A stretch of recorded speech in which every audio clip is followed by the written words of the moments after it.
about good to go. This is Crypt the Necrodancer. I can't even speak properly.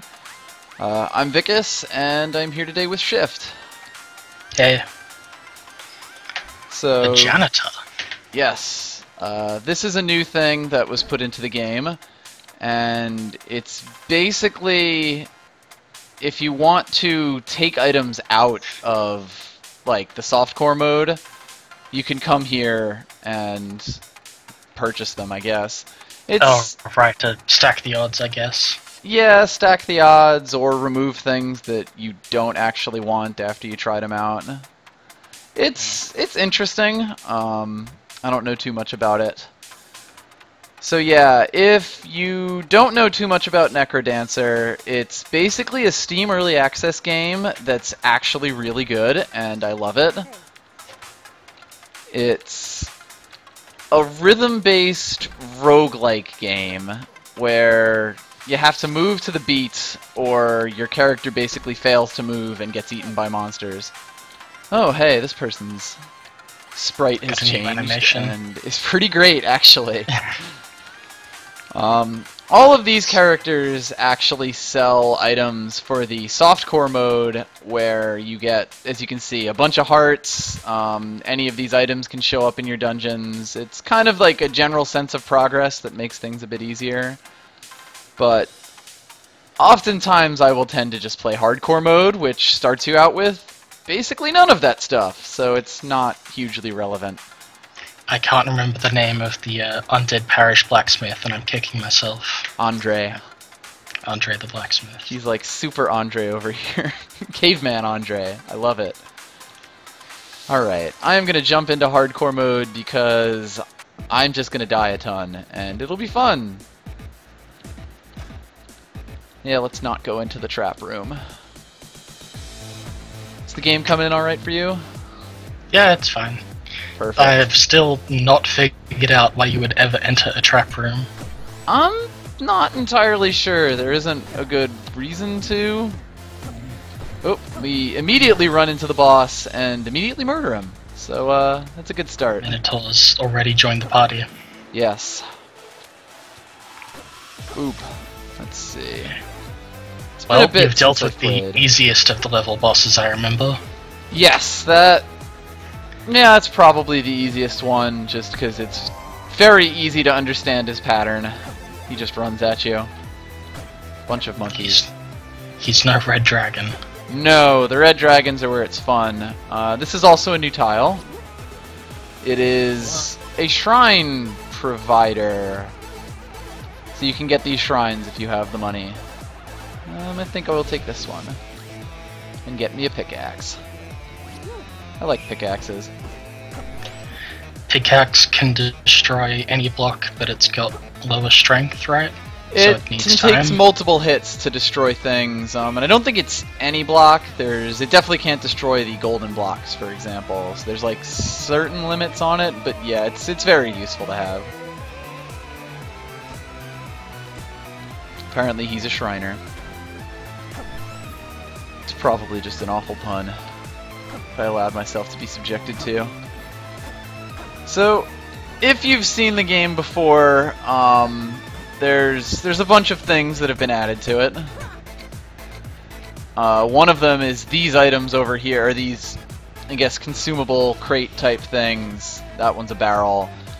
The way those basically work is you can hit them into walls to destroy the walls, you can bomb them to get stuff out of them, or if you have a strong enough weapon... Oh jeez, I was totally off the beat there.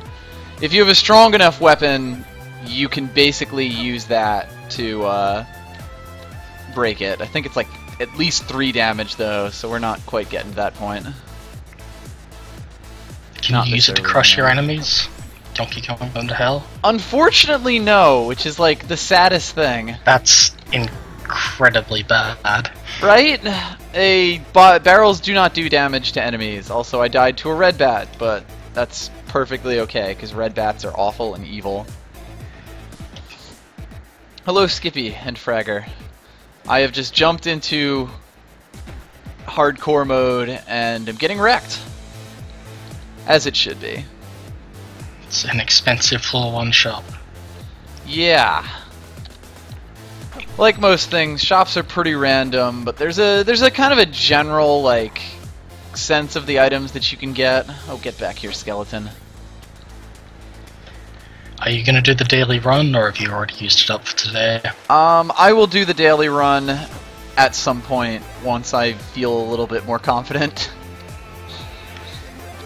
The way that the daily challenge works is that it takes a single random seed and gives it to everyone who tries the daily challenge, so that you can basically try your random dungeon against everyone else's, or run of a random dungeon.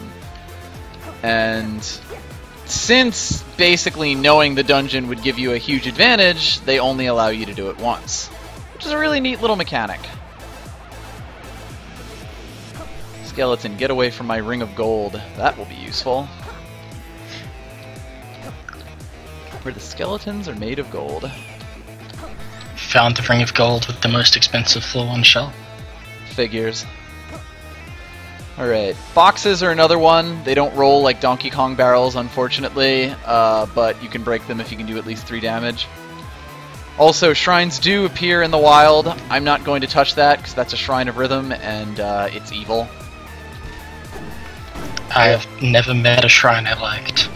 There are good shrines. The Shrine of Rhythm is not that one. It's the one that gives you the ballet shoes and then drops you to the next floor, but if you miss a beat, you die. Wow.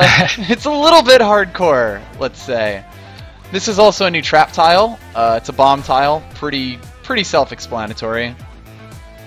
It's probably the only useful trap tile. Pretty much. Although, there are things that you can do with trap tiles, including destroy boxes. Or, what is it? Spike tiles. That's the one I meant to say. Alright. There's also another feature that was added to shrines in a recent one, that you can blow them up and get items out of them. Highwang would like to know, what do you look at when you play this game? I feel like I'd be watching the heart meter the entire time. You sort of start off watching the heart meter, but eventually you start to just get a feel for like the rhythm, how the songs go, and at this point I barely even look at it. I'm admittedly not quite as good right now because I'm trying to talk and play on the beat, so that's really the reason that you see me missing beats every now and again. Normally, I could hit these without even thinking. Like, you play this game enough and it just becomes second nature. And it's actually kind of interesting, because even on levels that I've barely been on... Oh, died to a wraith. I can usually pick up the songs just fairly quickly.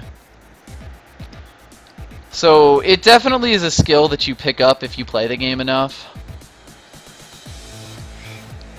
All the songs have a very distinct beat to them, so it's not hard to get into the rhythm.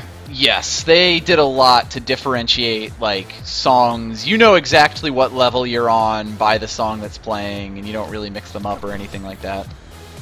Which is why level 3. Level 3 is impressive, or Zone 3 as it's called. Yeah, I just have to get myself onto the rhythm, and it becomes very natural. I would also like to mention that they really made the rate that these spawn on, or like the shrine things spawn on, very high. Ow, It's I did because that. nobody wants to use shrines. Yeah, So something they like decided that. to add more of them into the game, I guess. Especially pay-to-use shrines. Shrine of War isn't that bad. Oops, right, that costs 50. I don't have 50. I like that it keeps offering me that Shrine of Rhythm, and I'm not gonna take it.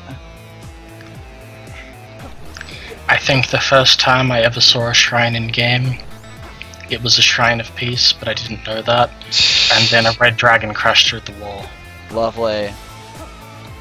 That's what this game is all about. All the shrines basically tend to be a trade of good effects for bad effects. This is a big room. There we go. Let's say I dealt with that pretty well. So, oftentimes, taking a shrine could be good for you if you're good, and decidedly ungood for you in many other circumstances. I think this is the first time you've picked up a weapon. Yeah, I've not been getting very good with the good luck with these weapons here. Luckily, I found a black chest, and black chests tend to have weapons or armor in them, so they are the ones that I tend to prioritize. Weapons change your attack range, or rather, the squares which you will attack. Right. When you move into an enemy, like the dagger we started with can only attack the square you move into. The broadsword that you currently have does a wide swing of the 3 squares in the direction you move. And then you get stuff like whips, which have ridiculous, conditionally weird ranged attacks. stuff. Yeah. And spears, which do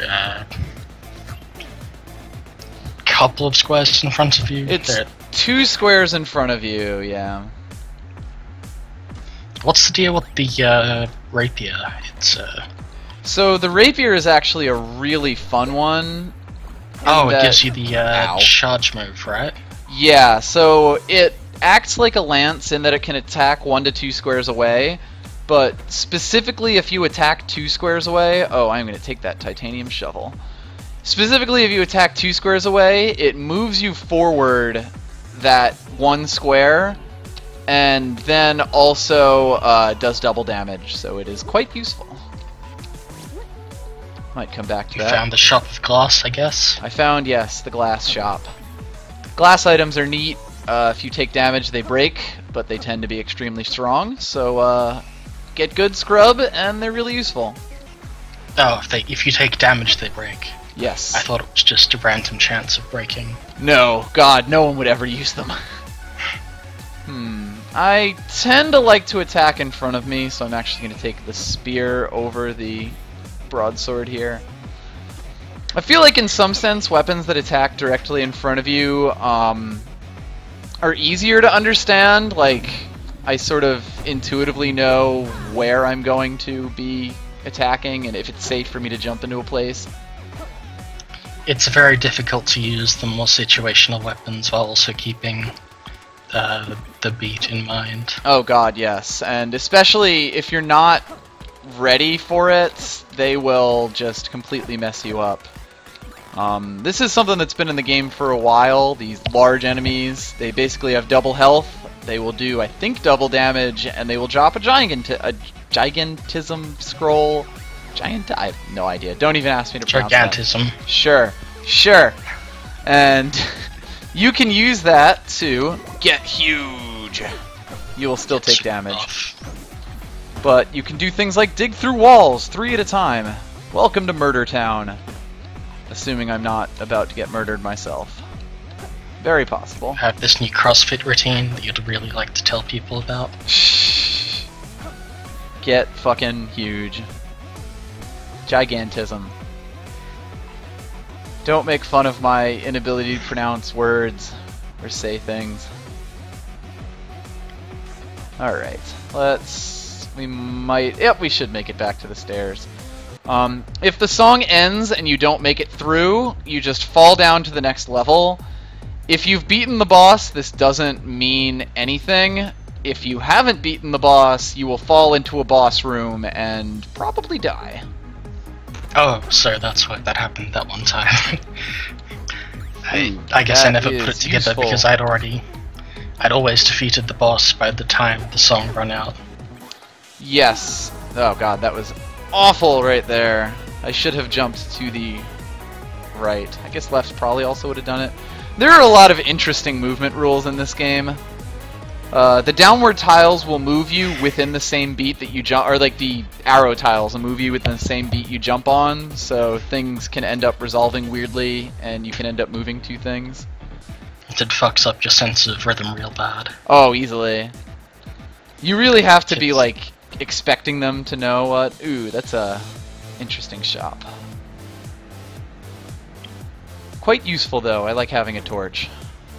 they're particularly bad in rooms with enemies, because you're moving with the beat, the enemies are moving with the beat, and then suddenly you take this like weird extra move that throws your entire plan of how you're going to deal with everything off balance. Yeah, although once you get used to them, they're very useful because they essentially save you a step. So, like, speedrunners love them because you can basically just travel places and save an entire square. Protass. Although, if you're doing a protass of this game, the basic strategy is find a trapdoor as fast as possible, fall down it, and murder the boss room. Which is a reasonable strategy. What happens if you're on the third level of the zone and You get another, you actually go to another, like, I think they're called punishment rooms or something like that, and then you fight the boss after that. Oh, amazing. Yeah. By the way, red bats are the worst enemy in the game. Well, not the worst enemy in the game, but certainly one of the hardest. They just move completely randomly? Yep. Yeah, that's... They don't give a fuck what you're doing, and they move every beat. Like, black bats are okay because they move every other beat, and if you're not an idiot, you can get around them. I still die to them, not fairly often, but in general, having that extra turn is great. With red bats, they don't care. They're a reason why you would want a spear.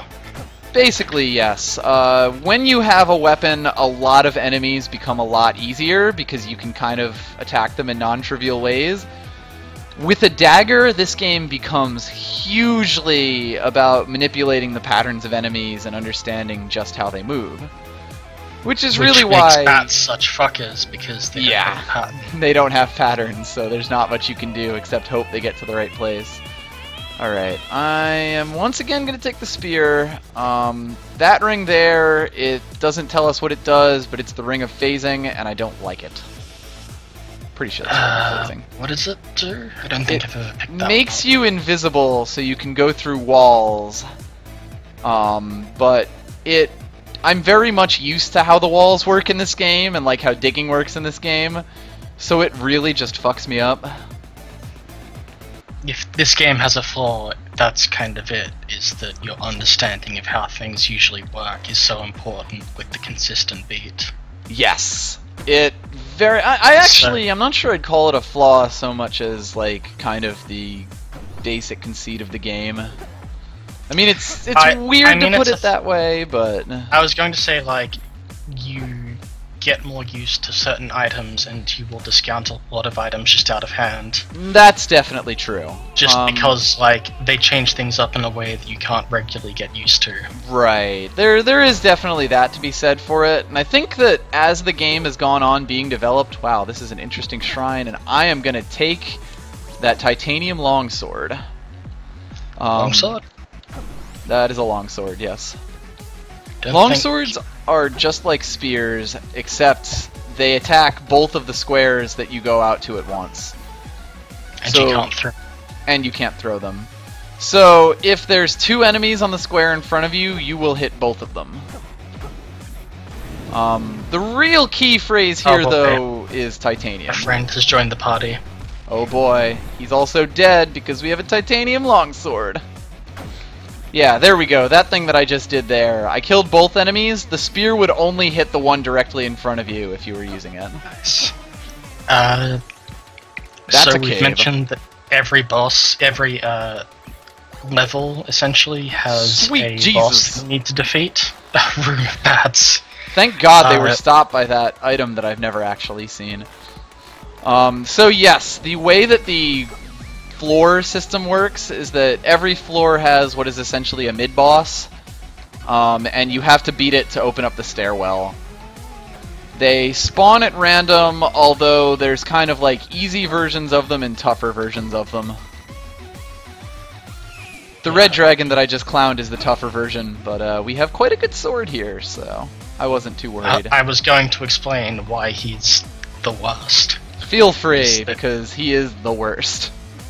So he has probably one of the most confusing patterns, I'd say, out of any kind of regular enemy. Certainly one of the hardest to really just, like, internalize. And it's made a lot. It's move. He moves kind of on the offbeat, and then every 4 beats he gets a laser breath that takes 1 turn to charge up. The way that it actually works is anytime he's horizontal with you, he will try to use the laser breath. Okay. Yeah, which is in a lot of ways even worse. Yeah. But yeah, that's exactly it. It's just such a difficult pattern to kind of keep in mind as you're trying to, because they also do a lot of damage. Yeah. Which is, considering how little health you have, you can see by the just 3 hearts in the top right-hand corner of the screen. Yes, you start hard mode with 2 hearts, and anything more than that you get is... oh wait, no, you started with 3 hearts. That was a recent change. And anything more that you get is basically stuff that you pick up on the job. Isaac rules, essentially. Yep.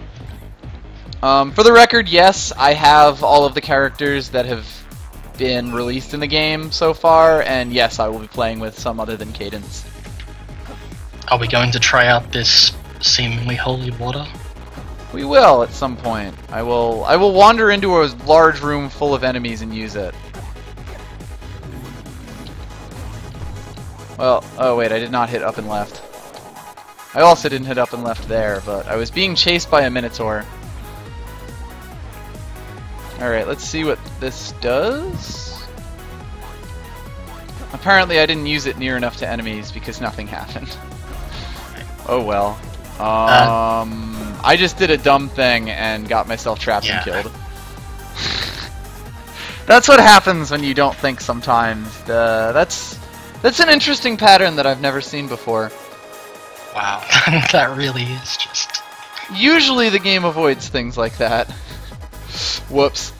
The random number generator was not having any of your shit this run. Yeah, it's interesting because the game is usually very good about, you know, how the levels are randomly generated. When you play the game enough, you definitely get a sense for how the levels are designed, even if you can't necessarily, describe the algorithm that does it. Each level has a shop, each level has stairs. There's the shop will tend to be more often on the top/left side of the screen, like it kind of is. You can see it on the map here. They're not hard and fast rules, but I've kind of found them to tend to hold, literally right here. I'm glad the game backed me up there, because I could just be talking out of my ass here. Anecdotes and data and all that. This door is also new. It closes, unlike every other door in the game. It's very strange. Isn't it? The Minotaur, which we fought but we were destroyed by our hubris,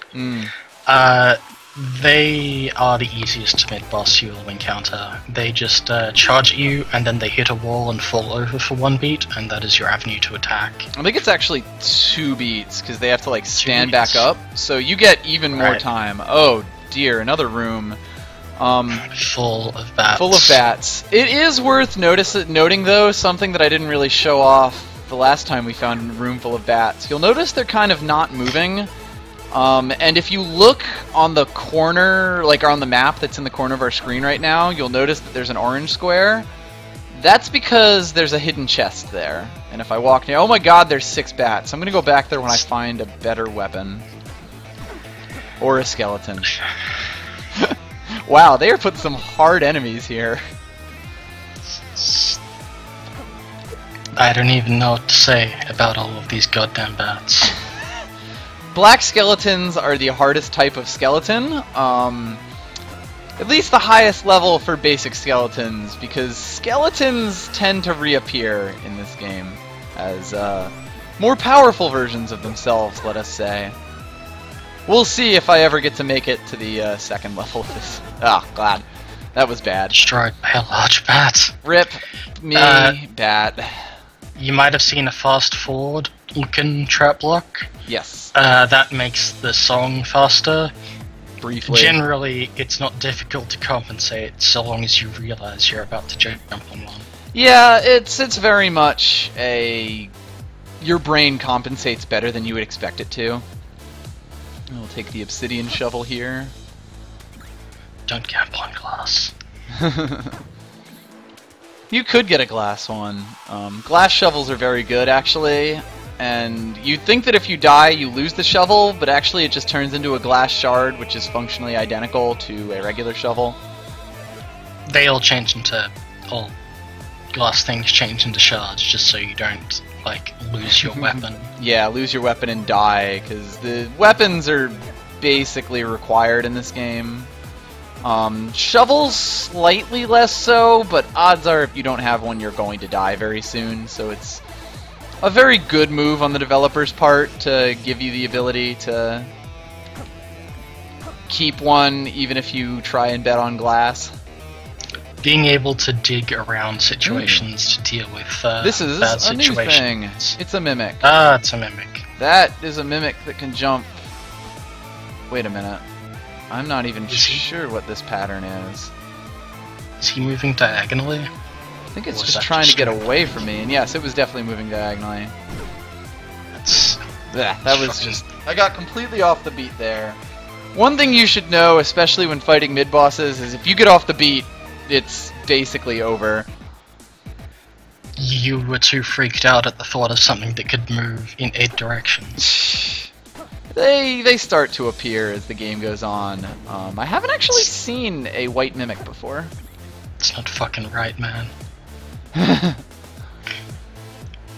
It's pretty freaky when things start moving 8 squares, though. I don't think they start until Zone 3. I think there might be some enemies that can move in 8 in Zone 2, like maybe 1 or 2, but Zone 3 is where, like, you know, everyone and their brother can do it. Another reason why Zone 3 is just so fun.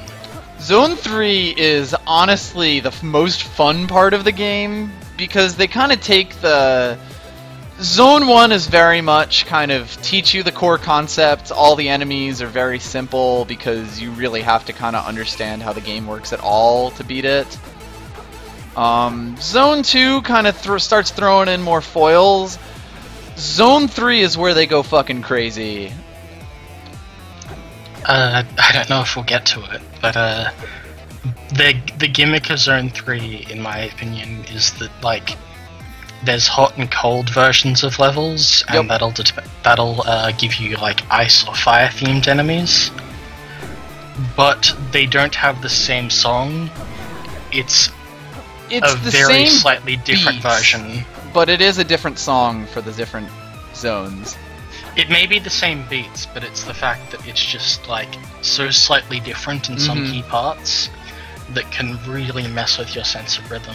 Oh, definitely. It's a really cool gimmick, and I really like it, and really just need to concentrate and get good so I can show that off as well. Alright, yeah, it's basically Hailfire Peaks. Banjo-Kazooie represent. That must be Tui, I guess. That is Tui, yes.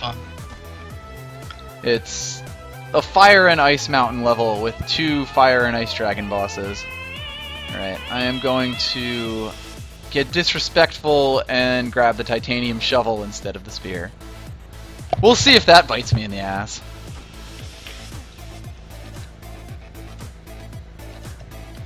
Levels also tend to have... Oh, go ahead. I was just saying the shovel seems to have been a poor choice so far. Well, we'll see. Like, if it was a longsword, I might have taken that instead, but, like, spears, I like them, but I don't need them. Also, wow, I hit that exit on the very last beat of the song. If you've already beaten the level boss, there really isn't a penalty, except that you lose your beat for your coin multiplier, which is gotten by killing enemies and then staying on the beat. So you don't really have to worry about it too much, at least not as Cadence. There are other characters for whom the beat matters just a little bit more. I don't think I ever unlocked any characters, so that'll be fun to see. The character unlocks were largely beat the game on hardcore mode or just beat the game at all. So it's not surprising that you haven't unlocked anything from it. It's pretty difficult. I'm guessing there's one character that's just like Shrine of Rhythm from the start of the game. Of course. Fantastic. There are a lot of interesting and fun characters. Ooh, this is an interesting... Do I give up half my hearts for a weapon that... Yes, I do. Alright, this is the Cat of Nine Tails. Let's get interesting. This is one of those weapons with an interesting movement pattern. It's also titanium, so it does 2 damage by default, so that's quite useful. The Cat of Nine Tails... Oh. I was going to say I've never quite figured out the Cat of Nine Tails. Isn't it like... It's got a really wide range in where you attack, but it attacks a random enemy if multiple are available? So... I believe it attacks all around you in the same way that the flail does, but it only attacks one square. And the real thing that kind of messes you up is that if the square in front of you isn't occupied, you will still jump forward while attacking. And for the most part in the game, that doesn't happen.